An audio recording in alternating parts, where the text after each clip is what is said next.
March 6, 1945. 3:47 p.m. Cologne, Cathedral Square, Germany. As Feldwebel Karl Hoffmann leaned into the gunner's scope, the glass crazed into a spiderweb of fractures.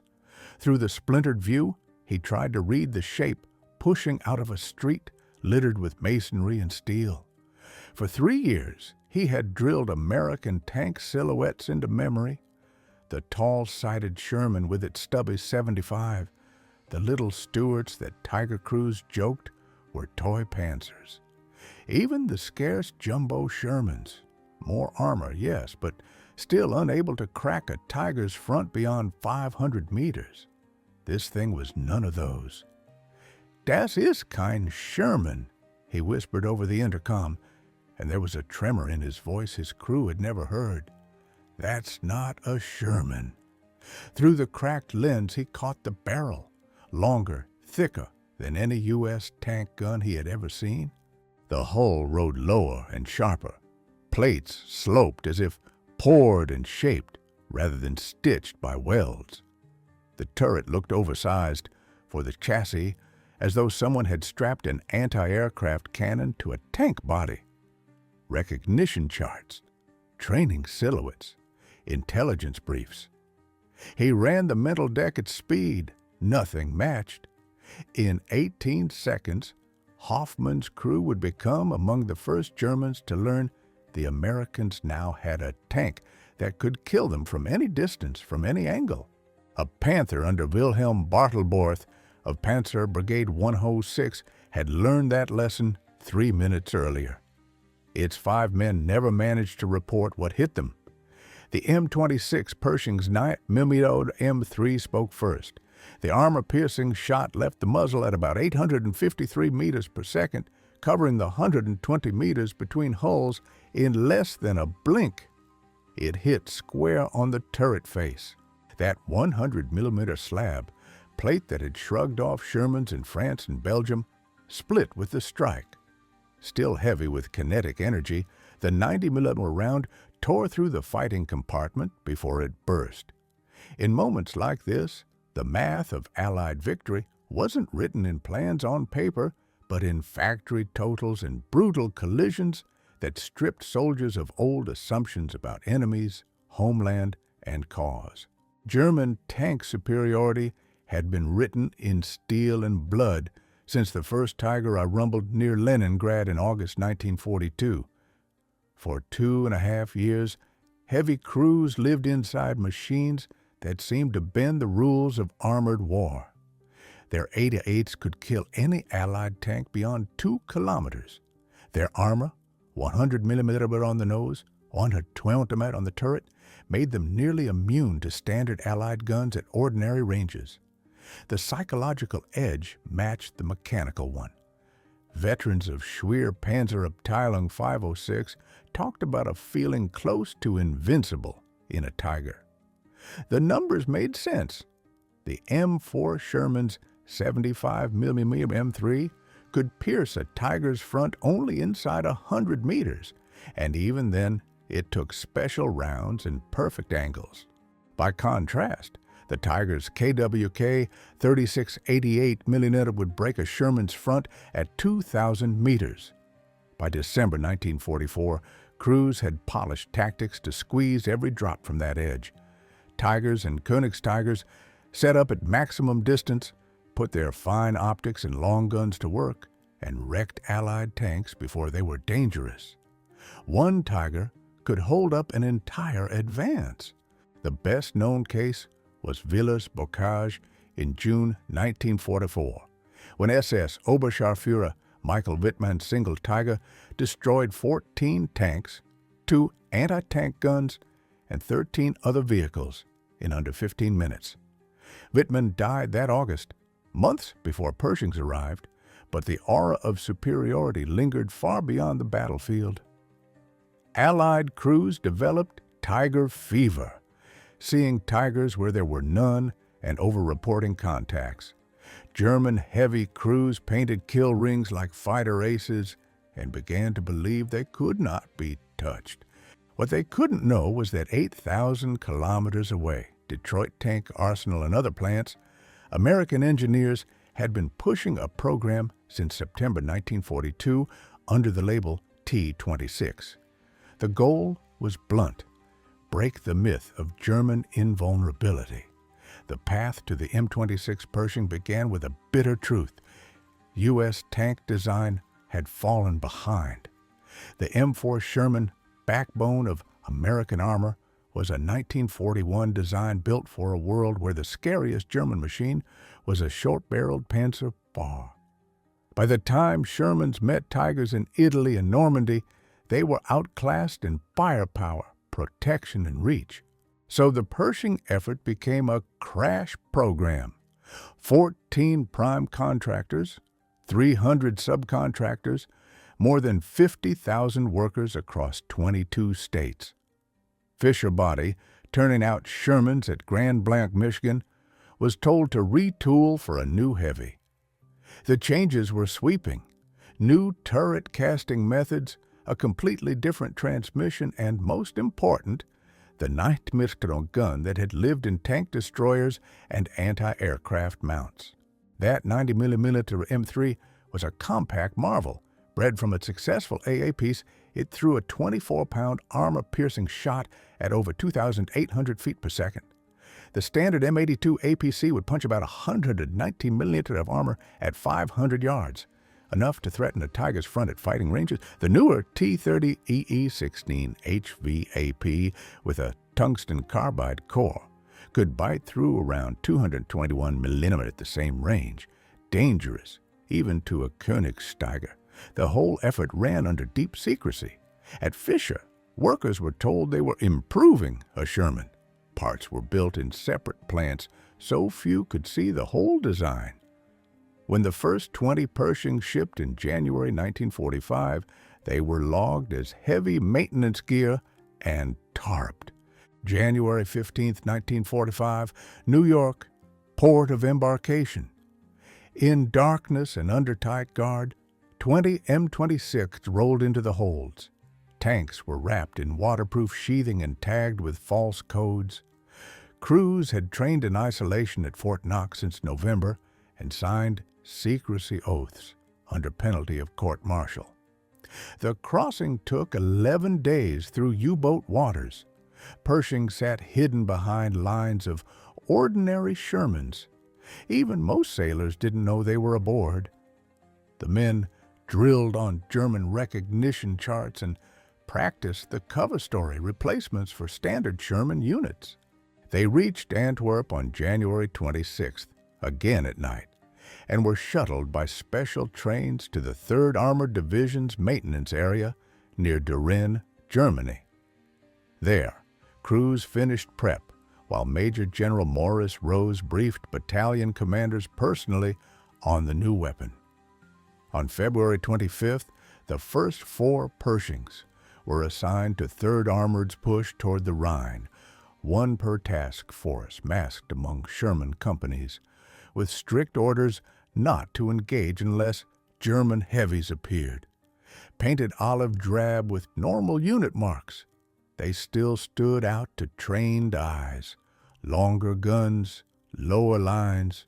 German intelligence missed all of it. Despite one of the war's best information networks, the Wehrmacht had no idea Pershings existed. Commanders assumed the Americans had chosen quantity over quality and could not pivot to true heavies while keeping Sherman output. February 26, 1945, near Elsdorf, brought the first Pershing loss. T-26E3, Fireball, was knocked out in a close-range Tiger ambush. An 88mm round smashed the mantlet, killing the gunner and loader. Even so, recovery teams pulled the tank, repairs were done, and it returned by March 7th, a blunt lesson in American maintenance and recovery. Within a week, scattered reports reached German headquarters. An American tank with a noticeably longer gun and heavier front than a Sherman. A Panther crew claimed they were destroyed by a single shot at 1,800 meters from a vehicle they couldn't name. The same detail ran through every message. The gun looked far longer and larger than the usual 75. March 6, 1945. The fight at Cologne Cathedral would become the most documented tank duel of the war, filmed by Signal Corps cameraman Jim Bates.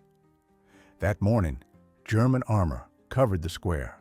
Wilhelm Bartelborth, in a Panther of Panzer Brigade 106, felt confident, even as Americans closed in. The open plaza gave clean fields of fire. Rubble offered partial hull down. At 15:20, he spotted movement near the wrecked hotel. Through his sight, he logged it as a strange Sherman variant with an extended gun. He ordered the gunner to engage at 300 meters, point blank for the Panther's high-velocity 75. The shot struck the oncoming tank's front and sparked away, ricocheting upward. Bartelborth had 3 seconds to process the impossibility before the answer came. Staff Sergeant Robert Early, commanding Pershing Eagle 7, already had the Panther laid on. Corporal Clarence Smoyer centered the crosshairs on the mantlet and fired. The 90mm drove through the turret face. The Panther flashed into flame as ammunition cooked off. Bates's film shows what followed. A second German tank.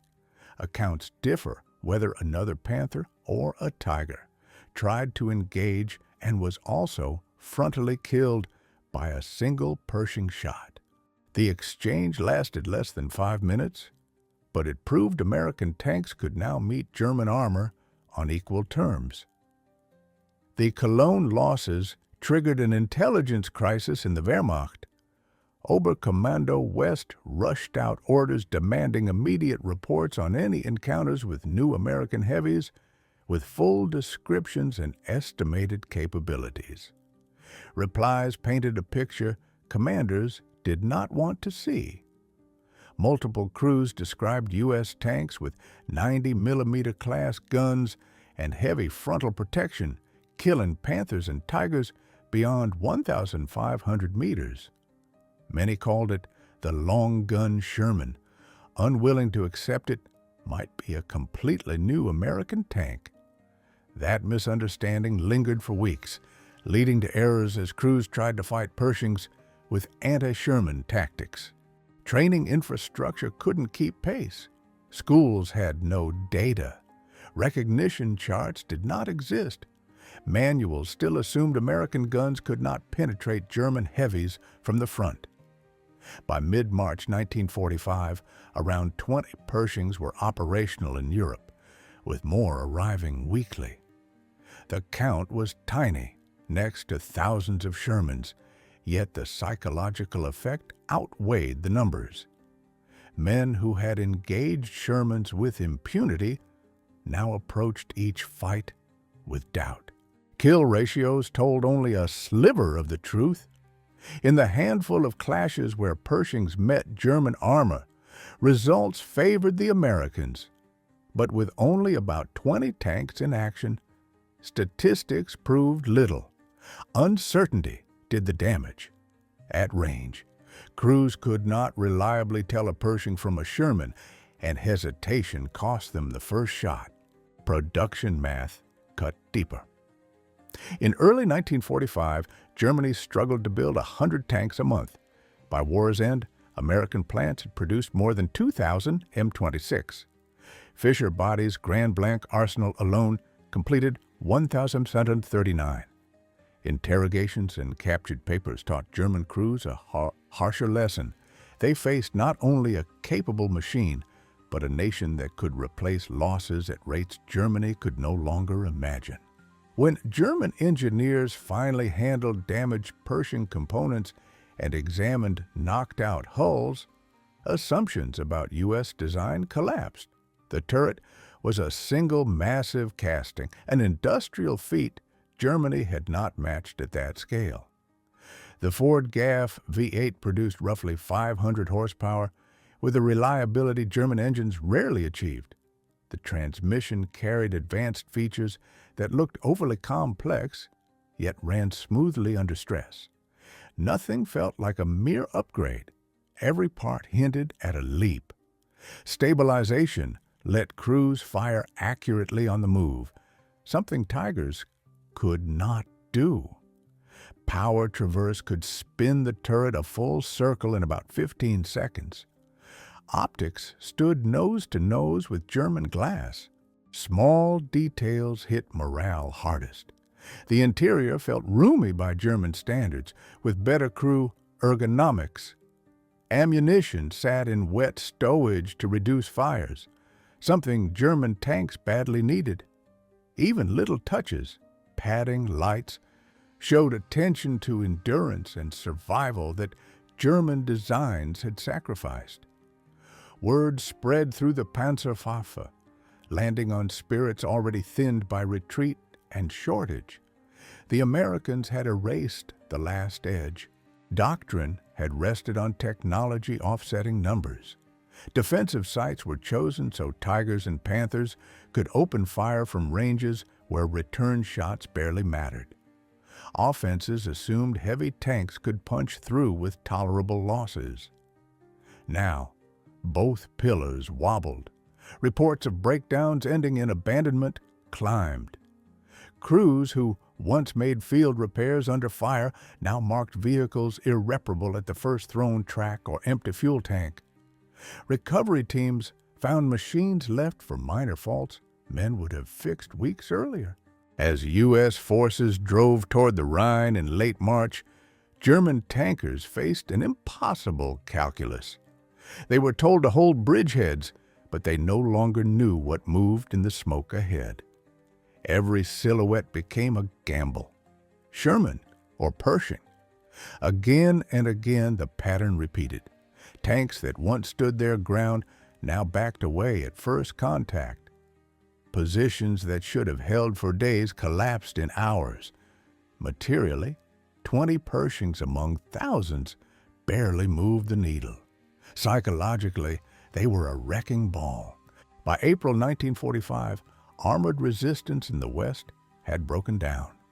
Units with running tanks often refused to engage U.S. armor without guarantees that no Pershings were present. No such promises could be made, so attacks withered.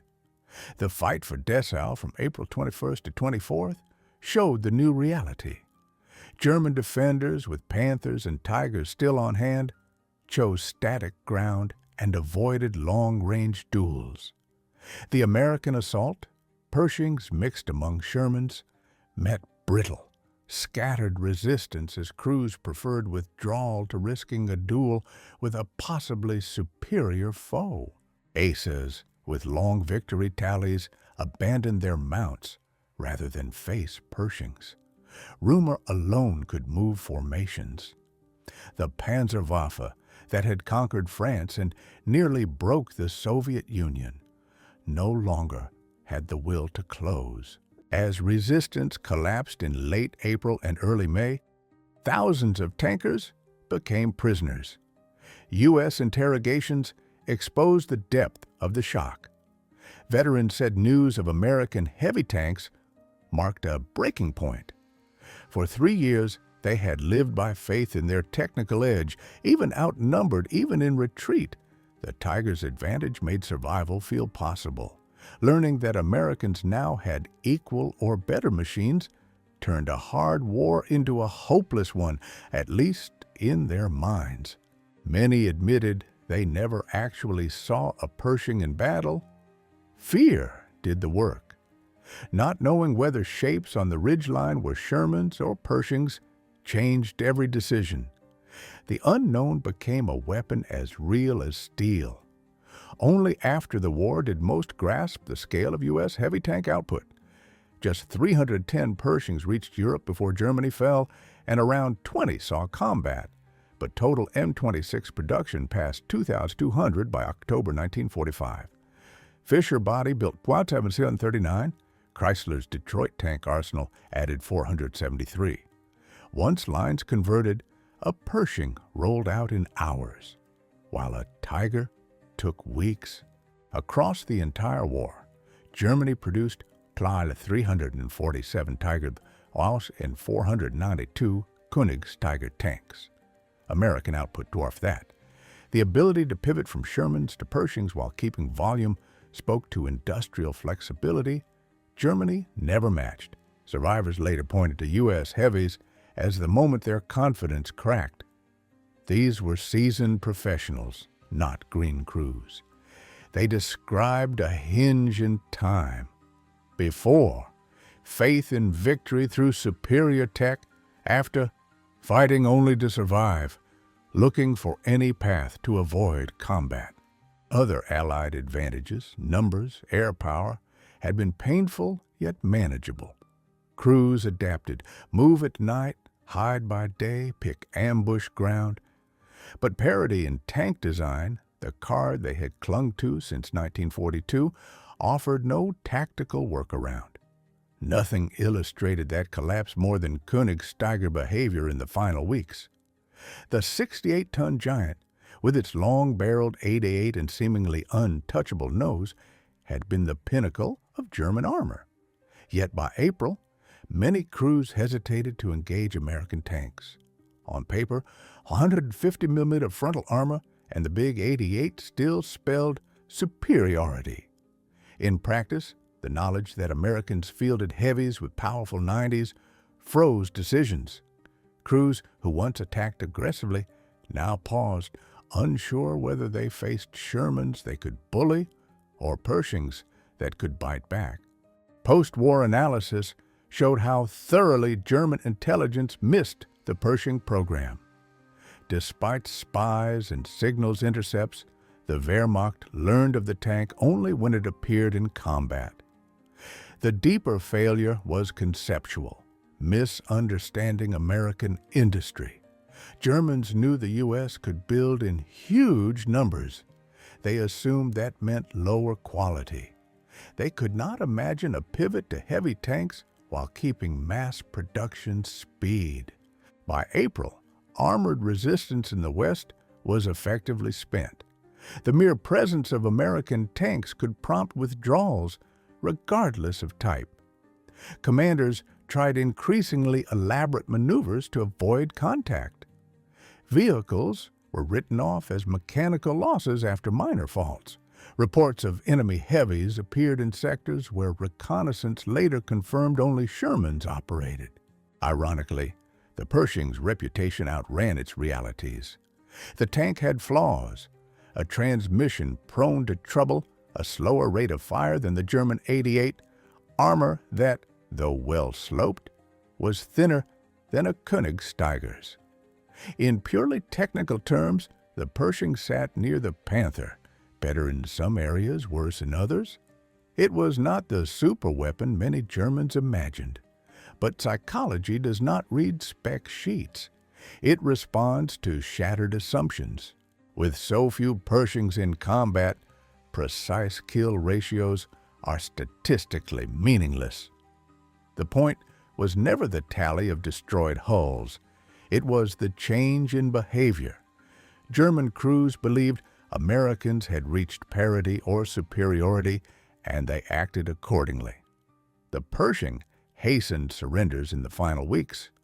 Crews who might have fought on with Tigers and Panthers against Shermans laid down arms when they suspected Pershings nearby. Against Shermans, survival felt possible.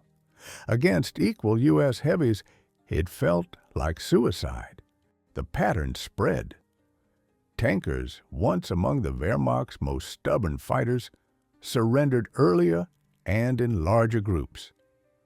By late April, U.S. intelligence noted that armored crew prisoners often arrived at collection points before infantry from the same formations, the reverse of earlier months when tankers fought to the last.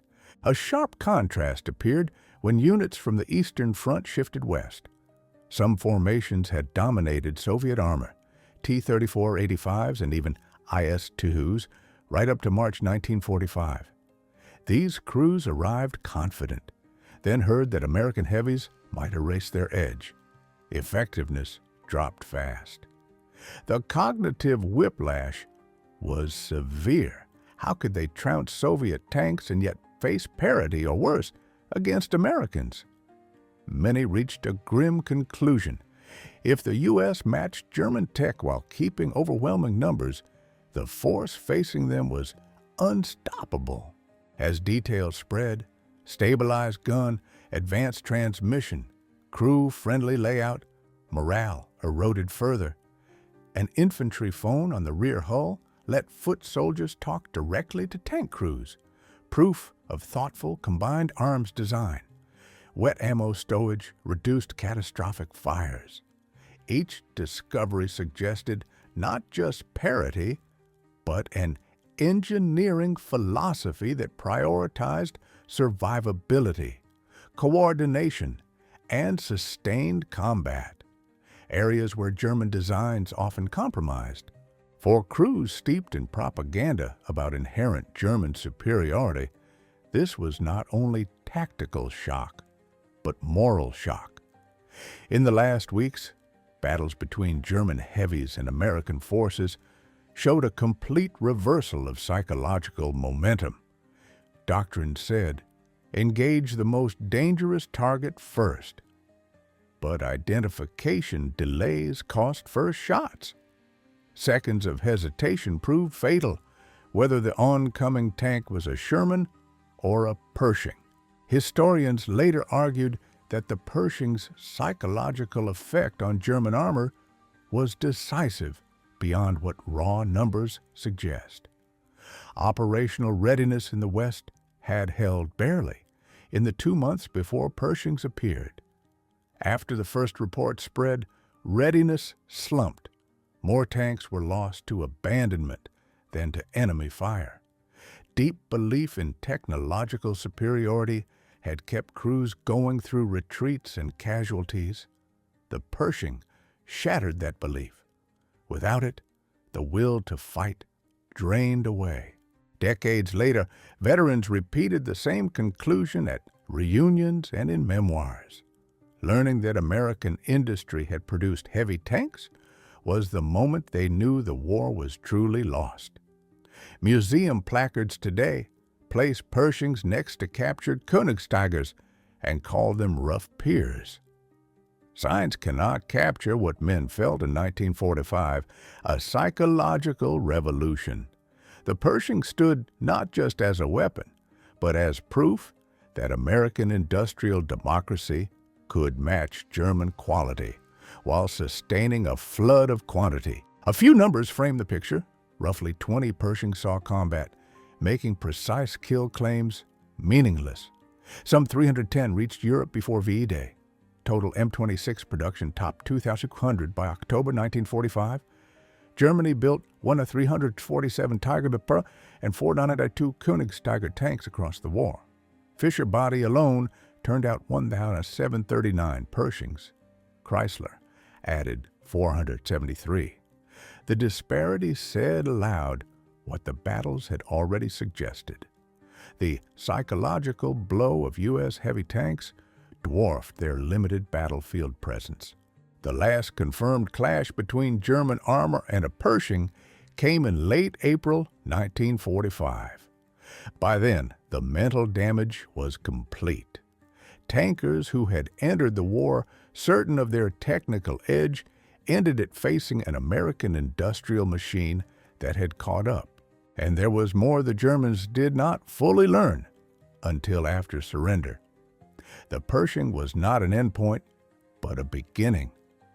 The T-26E4 Super Pershing, with an enhanced 90 med, saw a small run of 25, with one known to have reached combat in Europe. The T-26E5 upped armor protection to as much as 279 mm in 27 prototypes.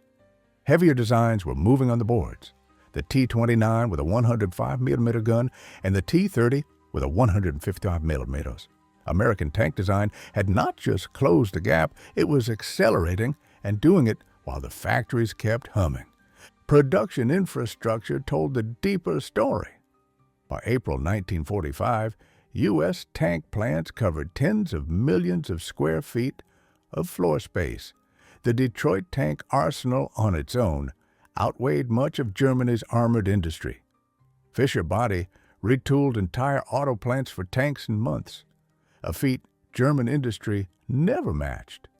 Assembly lines, once converted, could complete a Pershing in hours. German shops hand-built masterpieces over weeks. The Pershing also forced a reckoning in the minds of German crews. They had been told they fought for a technologically and racially superior nation. Seeing superior American tanks built by the very society that propaganda called degenerate undercut that foundation. The shock was especially sharp in Waffen-SS units steeped in ideology. If Americans could field equal or better machines, what did that say about the theories those men had used to justify their war? In the end, the Pershing's impact cannot be reduced to a scoreboard. What mattered was how its mere existence shaped choices. German records show spikes in abandonment in sectors where Pershings were rumored to operate. Surrenders rose markedly after word of U.S. heavies spread. Operational readiness slid for several reasons: fuel, spares, attrition. But the psychological hit of the Pershing was unmistakable. There is an irony here. German engineers had sketched and prototyped designs that might have restored their edge. The Panther II, the E-50 and E-75 concepts. But they arrived too late and in numbers too small to matter. That difference captured the two wartime approaches: German pursuit of technical perfection in individual weapons versus the American drive for good enough at scale. Once the U.S. achieved near parity with the Pershing while keeping production advantages, German resistance became a losing equation. The lesson echoed after the war. Early Bundeswehr doctrine warned never to rely on assumed technological superiority. Respect for American industrial capacity became part of German military culture. Many veterans who later emigrated to the United States cited what they had witnessed, symbolized by the Pershing, as a reason. If a democracy could build such weapons while remaining prosperous and free, perhaps that system deserved a second look. Today, surviving Pershings sit in museums around the world. At Fort Knox, a Pershing stands near a captured Königstiger. The placards call them rough equals, but plaques cannot capture the shock wave the American tank sent through its enemies. To veterans, the Pershing was more than metal. It was proof that American industry had finally focused its strength on matching German quality, while still drowning opponents in output. In the end, the Pershing's victory was measured less in burned-out hulls than in broken certainties. Only about 20 went into battle in Europe, so kill statistics prove little. But the tank helped crack the spirit of a once fearsome armored force, not by sheer numbers or brilliant maneuvers, but by ending a myth. The long American gun German crews glimpsed through cracked periscopes in those final weeks was more than a weapon.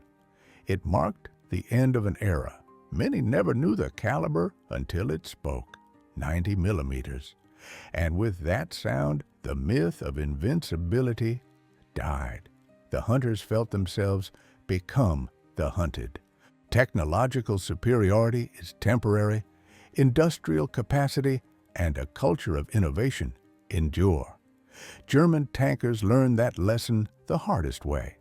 Looking into a barrel that proved a democracy could build machines every bit as lethal as a dictatorship's finest.